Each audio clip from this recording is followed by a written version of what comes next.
Hey, what's up guys? So you have a Samsung Galaxy Fit watch and you have an issue where the screen is black or it doesn't turn on. I'm going to give you guys two solutions to get you up and running right now, okay? So the first thing is you guys probably tried to charge it and nothing would pop on or anything like that. I want you to do this first thing, okay? Now take note that this one is actually already fixed. But let's just pretend that this one has a black screen here and we don't see nothing on it. So again, you see the button up here? What I want you to do is I want you to press and hold this for about 10 seconds, okay? Ready? 1, 2, 3. Press and hold that button for 10 seconds. Do not let go. Just keep holding onto that button. Pretend the screen is black here. And we're going to hold on to it until we see the logo pop up, okay? So keep holding it. Okay, there's a Samsung logo.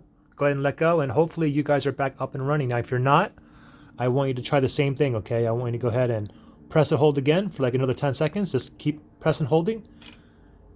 Continue to hold until you see that Samsung logo appear, okay? So try that like 2, 3, 4, 5 times, okay? If it still doesn't work, next thing I want you to do is this.